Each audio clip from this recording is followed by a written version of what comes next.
क्या राधा द्वारका आई थी? राधा और श्री कृष्ण का प्रेम भारतीय भक्ति और साहित्य और पुराणों में एक अत्यंत दिव्य और अलौकिक प्रेम का प्रतीक माना जाता है। प्राचीन शास्त्रों में जैसे महाभारत या भागवत पुराण में राधा का उल्लेख नहीं है, लेकिन मध्यकालीन भक्ति साहित्य और लोक कथाओं में राधा और श्री कृष्ण की प्रेम कथा अत्यधिक महत्वपूर्ण है। राधा का वृंदावन जीवन। राधा का जीवन वृंदावन में ही श्री कृष्ण के साथ उनकी बाल लीलाओं और रास लीला तक सीमित माना जाता है। वह श्री कृष्ण की प्रेमिका और उनकी आत्मा की साथी थी। राधा और कृष्ण के बीच का प्रेम आत्मिक और विशुद्ध माना जाता है, जो सांसारिक बंधनों से परे था। जब श्री कृष्ण ने मथुरा जाने का निश्चय किया तो उन्होंने राधा और गोपियों से विदा ली। यह उनके जीवन का एक ऐसा क्षण था जिसे भक्तों और कवियों ने असीमित प्रेम और विरह का प्रतीक माना है। द्वारका और श्री कृष्ण का जीवन। श्री कृष्ण के मथुरा से द्वारका जाने का कारण कंस और बाद में जरासंध के अत्याचारों से बचने के लिए था। द्वारका में उन्होंने एक शक्तिशाली नगर का निर्माण किया और वहां के राजा बने। उन्होंने रुक्मिणी, सत्यभामा और अन्य रानियों के साथ विवाह किया।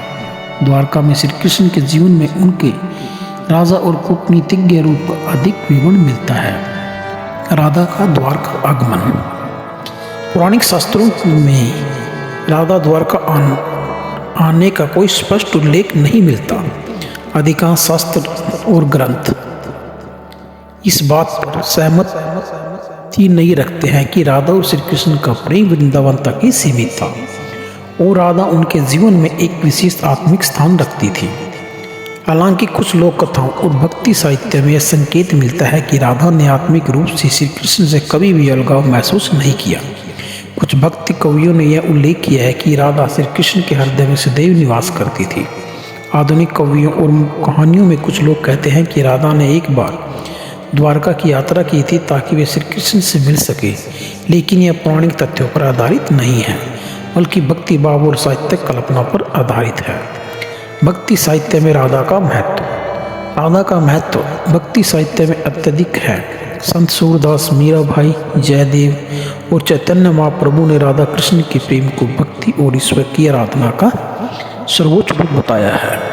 इस प्रेम का सार आत्मा और परमात्मा के मिलन के रूप में देखा जाता है, जिसमें राधा भक्त का प्रतीक है और श्री कृष्ण ईश्वर का।